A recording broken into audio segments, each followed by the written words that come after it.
We always think of technology as a set of tools and techniques that expand our abilities. But actually, another way of looking at it is that maybe technology is a life form in itself, and maybe it's not us using technology. Maybe technology is using us to further itself. And initially, we are co evolving with technology, but at some point, if we don't merge with it, it can potentially overtake us.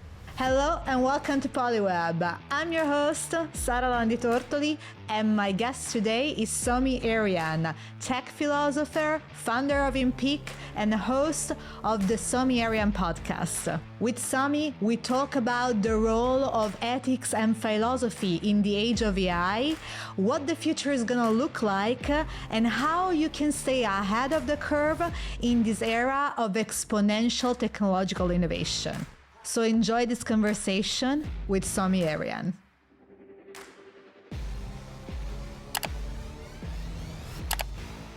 Somi, it's a pleasure to have you on Polyweb. Thank you. Thanks for having me. Me and Rumi. I'm really, super excited, and I'm a bit of a fangirl. I've been following your work and your podcast. And I think that what you're building at InPeak is fantastic. So I'll try not to show too much the fangirl side and keep it, very professional. Pleasure is mine. The pleasure is mine. All right. So, well, I mentioned already that you are the founder of InPeak. You also have your own podcast, which is the Somi Arian podcast. What maybe is maybe less known about you is that you're actually a tech philosopher. And I want to explore more about this aspect during the conversation because as someone that has built, technology, I thought that we could collectively be more prepared when it comes to the products that we build, and especially the impacts that it can have in the life of other people and society at large. So I'm curious to know, how can philosophy help us to think more broadly and critically about the products that we create in technology? And maybe you could give us some concrete example of that. Yeah, definitely. It's funny you say that it's a less known fact because actually, way before I got into blockchain, I was writing about AI. And in my 2019 book, it's all about AI. It's called Career Fear and How to Beat It, and it's all about how technology is changing the future of humanity. I studied philosophy of science and politics, political philosophy, and technology at St. Andrews University. I was doing a PhD and I ran out of money. I had to hand in my thesis a little bit earlier, and that's why I ended up with two masters instead. So philosophy has been a very big part of my life. And what really always has interested me is the idea that I think that technology is a life form in itself. Possibly, this is my conjecture. We always think of technology as a set of tools and techniques that expand our abilities. We think of, the official kind of definition of technology is tools and techniques that enhance our abilities. But actually, another way of looking at it is that maybe technology is a life form in itself, and maybe it's not us using technology. Maybe technology is using us to further itself. And we are co-evolving with technology, but at some point it's likely that it will overtake us. So if we don't merge with it, it can potentially overtake us. So Can, yeah, go ahead. can you maybe elaborate on what you mean by technology being a life form itself? So if you think about all the many ways that life expresses itself, goes back to this idea of what is life. So Schrodinger, this famous physicist, he tried to write he tried to kind of explain what life is. And I think by far it's one of the best definitions of what life is, and I talk about it in my book, which basically he says that essentially since the beginning of the Big Bang, the universe has been going towards a state of maximum entropy. So it started at minimum entropy, and then it's gone towards more and more entropy. And in the process of this going towards maximum entropy, random particles join forces, they get together, and they create these clusters. And these clusters, they try to overcome that entropy. So they try to slow down the entropy.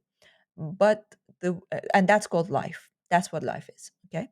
But the irony is that in the process of trying to slow down entropy, they actually slow down entropy in their vicinity, but actually they speed up entropy outside of their circle.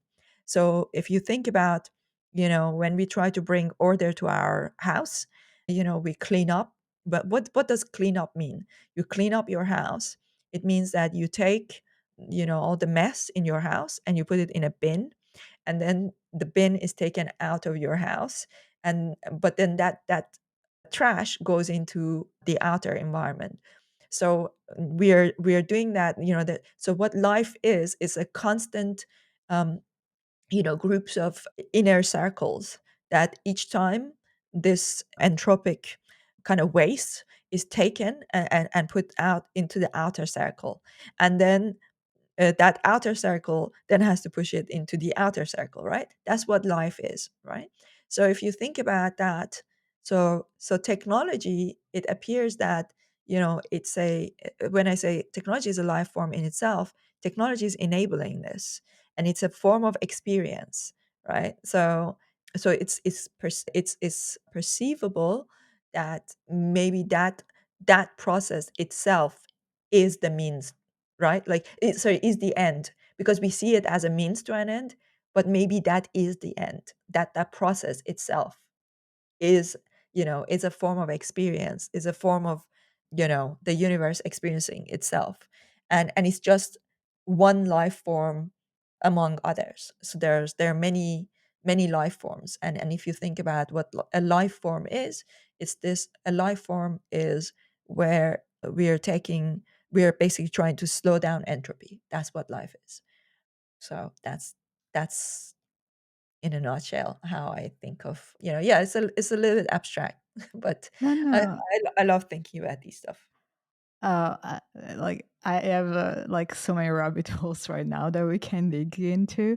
But if, as you mentioned, like technology is a way for the universe to express itself, to think of itself, right? And this process of also slowing down entropy. So, what are the challenges that you see right now? In this era of exponential technological transformation that we are living, where the rate of acceleration between a technological breakthrough and the other is getting shorter and shorter. Used to take years to have a technological breakthrough. Then we got into months now, right? And if not days, between the evolution and the other. So where are we going with this, and how can this process not run us, but work for us? Yeah. um I don't necessarily know whether it's possible to let it not run us and work for us. I don't know necessarily that may be possible. The truth is that we didn't think about these things. I mean, I thought about it, but the people who should have thought about it, or incorporated it, the kind of guardrails that we would have wanted to have to save humanity, these things, they have been talked about for a long time, but nobody paid attention to them. It may be too late. I think this is the biggest debate right now, and we knew this was coming. But again, it depends on from whose perspective you're looking. Are you looking from the perspective of, if we were, if you think about, if we were the monkeys, and humans were coming along, and they were going to be a lot a lot more efficient, a lot better in many ways. It's too bad for the monkeys, but it was good for the humans, right? So, so in a similar way, I think it just looks at, it depends on from whose perspective you're looking at.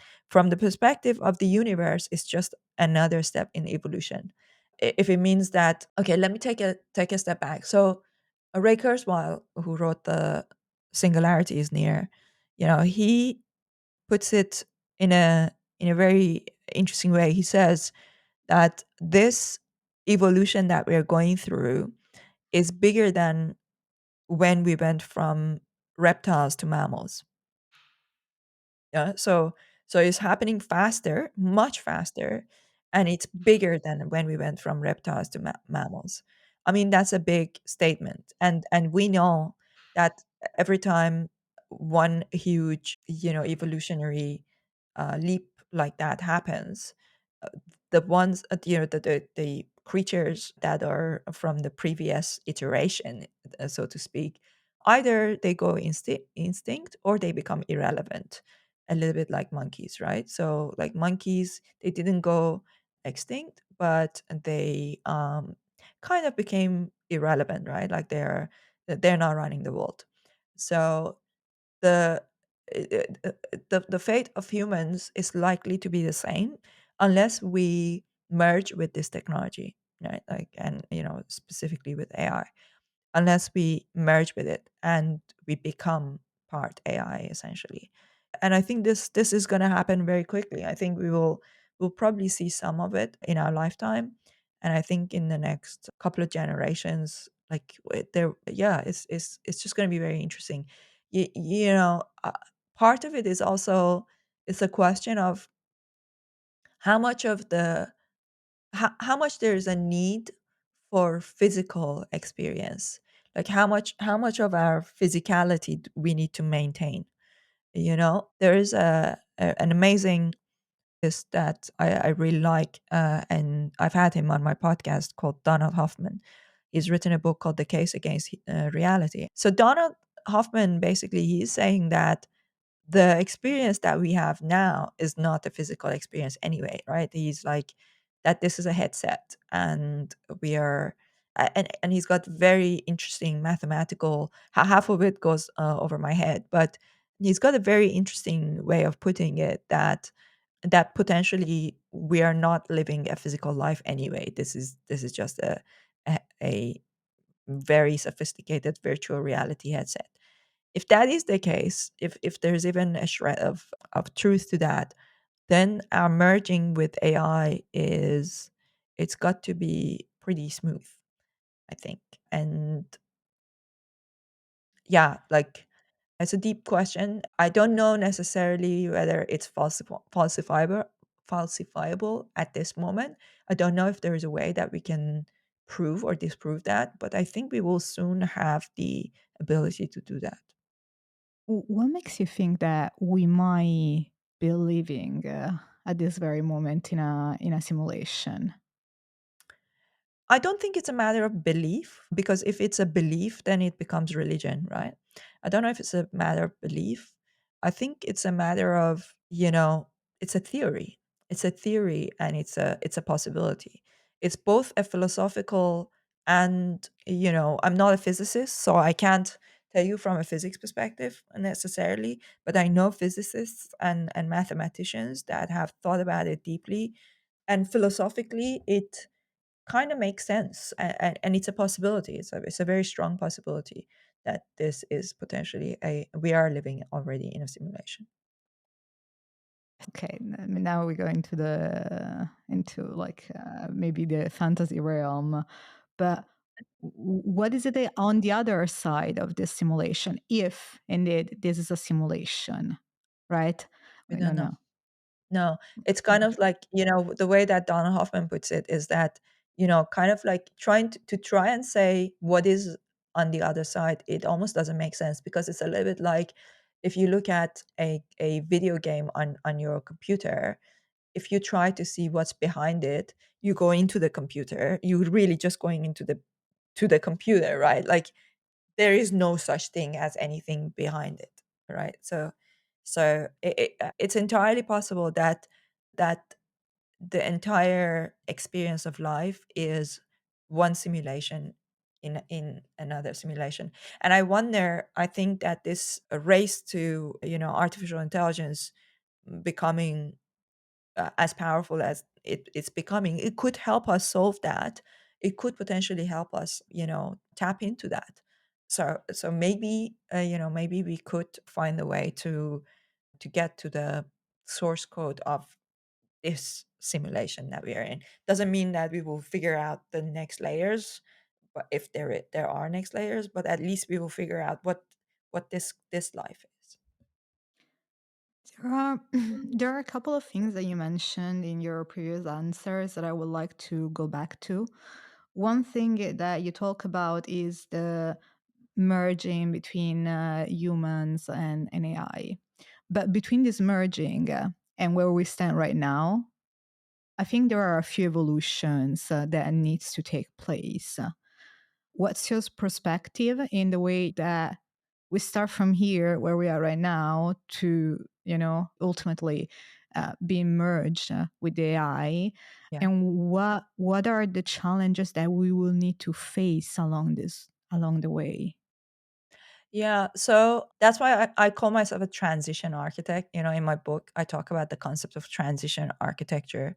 I think that the role of, people who are able to stay at the cutting edge of this technology is to then help other people get comfortable. And I've been talking about these things for a very long time, but people didn't really think of it, on a daily basis. It's only since ChatGPT 4 that people are like, okay, this is like something is real happening, and people are starting to take it seriously.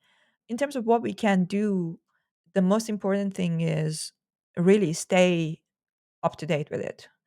Stay up to date with it, learn it, use it, think about it deeply, take it seriously.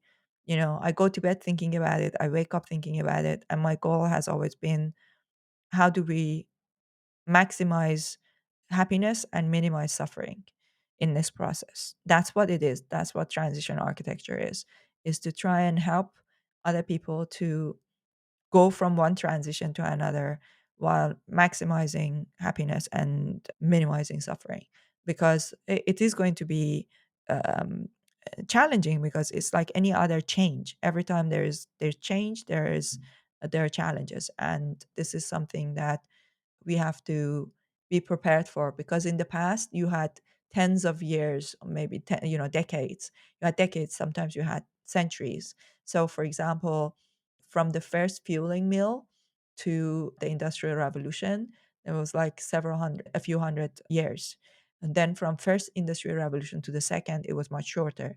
From second to third, it was much shorter. From third to fourth, which is from digital revolution to artificial intelligence, is even shorter. So it's just getting, and next one is going to be quantum computing, and then it's going to be nanotechnology, right? So it's just going to get faster and faster. And the best thing that you can do is to stay educated, to stay on top of it, learn it, and keep an open mind, and like see how can you find your place in it, right? So to find your place in the world, and Yeah. be ready for the fact that you have to constantly move, right? So, like Yuval Noah Harari talks about this, that he's like, in the past, our identities were like a house. It was like you had a strong foundation. It was like a house, but now it's more like a tent. So you need to be ready to constantly take this tent, close it, and then open it up in the next station, right? So you're constantly moving.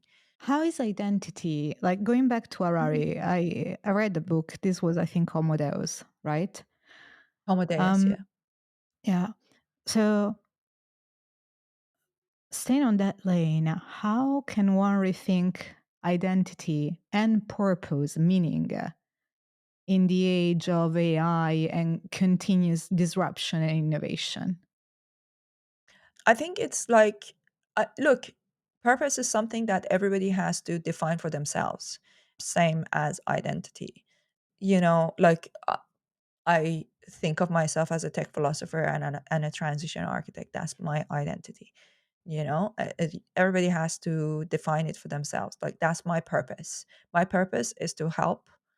this transition happen in a smooth as possible way, right?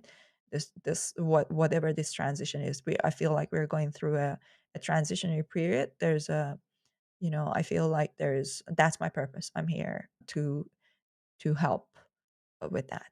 So I think everybody has to define it for themselves. Like, so someone's purpose might be something else. It could be that to, raise children that will make a contribution, or or maybe they just want to just be happy, or everybody has a different purpose and identity for themselves, right? But that's something that you have to define for yourself. So in my book, actually, I talk about this. There's a chapter called knowing yourself, and there's another chapter called finding your place in the world. And it's these two things. So you need to understand your personality traits, and then you need to understand how you find your purpose or your kind of mission in the world. To me, that is it's not about the end, it's about the means itself, the journey itself. Is there anything that helped you define for yourself, your identity and your purpose? And how are you reinventing your identity and your purpose, to keep up with the changing of the technological landscape? I reinvent myself every day, every single day, like it's not, like I've already changed so much for in the past, like even the past year, even the past month. I'm constantly changing, right? So I meditate, that's something that helps. Think deeply, go for walks, try to just like calm my mind. And it almost feels like, you're kind of like downloading the information. I feel like, I used to think, like, when I was in Iran, I grew up in Iran. um I used to think that, living in Iran, there are many reasons why you could go to prison, because, if you're against the government, if you have your hair out a little bit, if you're like, not fully dressed the way that they want you to dress. So many reasons. You could go to prison for holding hand to, with the opposite sex, or, to go to a party or anything.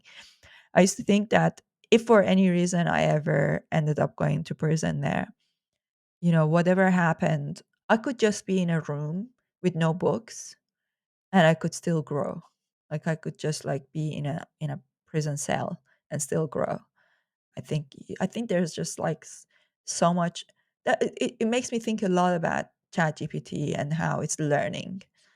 I just feel like we have so much knowledge that is within us. We can just learn even without anything.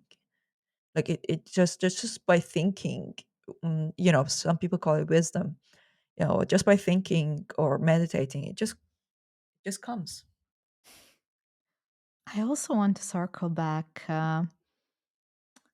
around another thing that you said before. That was related to when you were talking about people that build technology, and the impact that these have. You said something along the line that the people that should have thought about it should have done so, already a while back, and now it might be too late. But so, as someone who has built technology, like for context, I'm a product manager. Okay, so and I used to make, the calls. What do we build versus what we don't build, right? And the way that we make those calls is okay. Is it aligned with the company strategy? Is it aligned with the OKR for my product, which stands for objective and key results, right? Is it what our users want? But we never really think more broadly about the consequences that our decision have. And I really do believe that people that work in tech today have much more power than what we give them credit for. I think it's very understated how much power do they have. Sometimes more power than even an elected politician, because simply what they build is on a global scale whereas, politicians operate on a national border level, right? And technology is so much more pervasive. But at the same time, we don't have the tools. No one trained us to understand really what are the consequences behind the beyond the impact on the company bottom line, right? So I wonder, how can people that work in tech and build products could be trained? Which are the type of questions that we should ask ourselves when we build technology? I mean, the truth is that it's too late. Like the technologies have been built already. It's now going into an acceleration phase. And the decisions should have been made by people who were building it maybe several years ago. And one of the issues here is that the majority of our technologies are built with very it's kind of based on Western male logical thinking, which is very Apollonian. In Nietzsche, I studied Nietzsche. I'm a Nietzschean as a philosopher. He's got this concept of the birth of tragedy, and it's about the Apollonian and the Dionysian, gods, and ways of thinking. And for millennia, even religion itself, it's Apollonian. So it's focused on form, logic. It doesn't leave much room for the kind of intangibles that really bring balance to that Apollonian kind of way of thinking.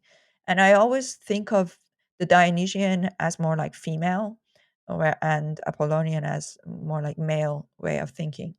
And also, I would say maybe Dionysian is a little bit more like almost like Eastern, and Apollonian is a little bit more Western. So none of this is it's like it's not like clear cut. It's just like roughly speaking.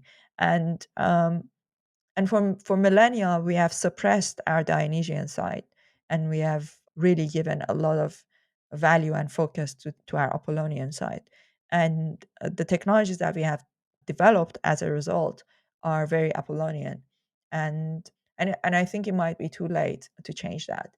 I think that that's what is being built into to our artificial intelligence. There might be a small window because there's this acceleration phase. It could be that within the next 5 years, we could bring in as much Dionysian, balance to this technology that might help. And I don't know exactly what that looks like. I just know that when you are in it, if you have an opportunity to be one of the builders, and that's why I'm building, InPeak. If you have the opportunity, if you get the funding, if you get the a seat at the table, you can bring that flavor and some level of balance to it. But in general, I think every person has to become almost a philosopher, in addition to being, a builder, a coder, a product manager, and question things and think deeply about things, and inject a level of critical thinking and contextual creativity, mindfulness, and emotional intelligence. These are the four human skills that I talk about in the book, and we need to bring those things to whatever it is that we build. But whether the question is like, okay, let's say you are working in a large corporation and you are a product manager, whether you can change the course of history, probably not. But there have been people who have done that type of thing. There was this guy called Frederick Taylor, who I think in the 1900s, he was basically a manager in a company, and he was the person who created the whole concept of scientific management theory, and the entire way that we still run our companies, the way that people come into the company, they have a start time, they have a end time, the way we pay people by the hour, that's still based on what Frederick Taylor came up with, at that time, and he started out as a manager. So that one person that really impacted, and there was a time that that worked really well. It doesn't work really well anymore, and we are figuring out that that doesn't really apply to the modern workspace, right? Or the whole concept of work is changing.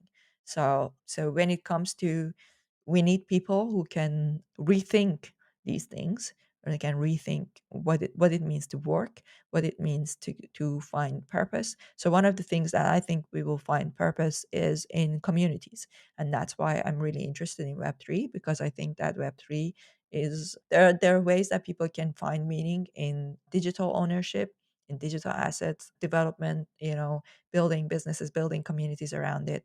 And this is one of the things that I find interesting about Web3, for example. Yeah, let's stay maybe in Web3 and talk about InPeak and what you're building. I have a couple of questions here. The first one being, you mentioned just now that as someone that, also builds technology, whenever you're building something, you can inject, this new type of thinking in whatever it is that you're doing, right? So I wonder, how does this manifest in Peak? What are the questions that you ask yourself in the way you're building your company, and what's the impact, the change that you want to have in the world? I'm building a platform that will enable creators to build communities, and to build communities, and to make a living from that directly with their communities. So there will be a sense of co-ownership. There could be a sense of, it's different to the way that we build communities in Web 2. In Web 2, you don't really build a community, you build an audience. So I think that Web 3 is where you can actually build a community, and you can build it in a way that your token holders, for example, that they also share in the um, the good things that happens as that company grows, right? As that business grows. It can be in the form of rewards, it can be in the form of experiences, but I think there are many ways that we can get creative with digital assets, and creating experiences. So it's not something that I necessarily personally created, in the sense of, like, I didn't invent this. It's an evolution. It's a simple evolution. If you think about Web 3, Web 1, or before Web 1, before the internet, marketing or advertising or building, a company was a broadcast. You would have to you would have to spend a lot of advertising dollars, spend money like that to build. Then after the internet, it became a dialogue. So it was a broadcast, then became a dialogue. Now it's dialogue and ownership. So that's what I'm hoping to contribute to. I heard you in Mhm. couple of your podcasts, and especially, like, comes to mind the episode that you recorded with Kevin Rose. You were talking about the business models in Web3. And in particular, you were talking about the royalty system in the space. I wonder, since then, how has your idea evolved when it comes to business models, and what do you see being the biggest challenge, or perhaps also the biggest opportunity in this area? I would say that the biggest challenge the is that the fact that tokens are tradable and transferable makes it very complicated to create a sustainable business model that will help create a recurring revenue for a business. So the whole concept of, maybe we need to rethink recurring revenue itself, but for a business to be sustainable, so that it can pay its team and expand and build things, there needs to be some form of recurring revenue. The problem is that in Web 3, people are selling, like a large amount of tokens, and it's a little bit like a Kickstarter campaign, basically. and then they would, if it's a successful sale and if it's a big enough thing that it gives them a large amount of capital, and then the builders expect to still have recurring revenue, while the buyers are expecting for the price of their tokens to go up, and people come in at different price points.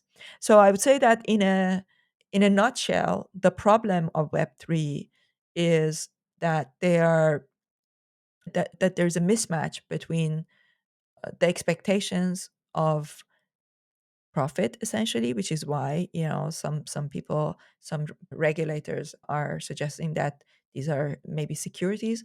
So the truth is that it's just like there's a mismatch, there's a discrepancy between the expectations of the holders and the need of creators. So that's the biggest problem. So that's something we need to solve. Is in one word, is the hyper financialization. So that's a problem.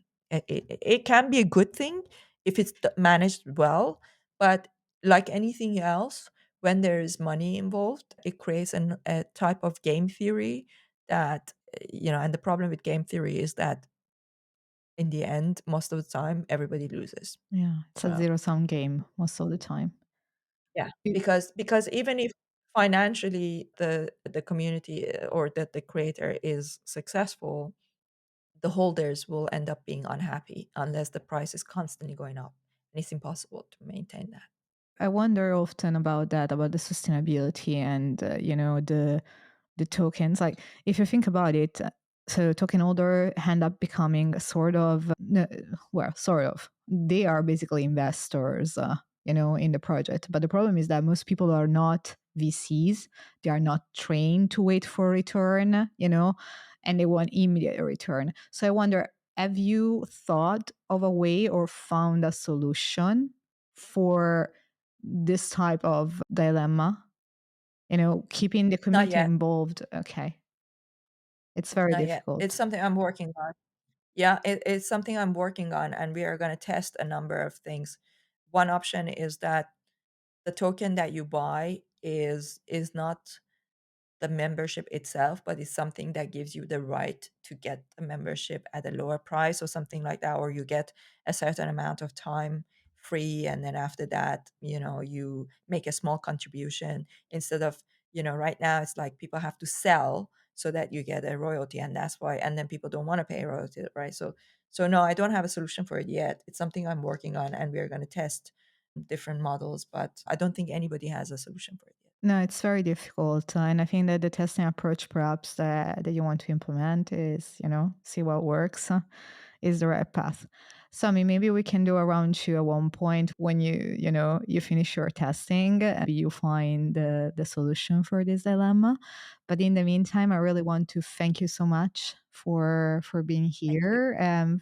It has been a wonderful conversation. Thank you. I appreciate that. Cheers. All right. And for listeners, see you next time. Bye. That's all from today's episode. Thank you so much for watching or listening. If you find this episode valuable, you can subscribe to our YouTube channel or to the Polyweb podcast on Spotify, Apple, or your favorite podcast app. It will be fantastic if you could leave us a rating, a review, or a comment, as this really helps other listeners find the show. All the resources mentioned in this episode will be linked in the description and in the show notes. See you on the next episode. And if you cannot wait until next week, you can watch this episode right here that relates to some of the things that we talk about in this episode. Bye.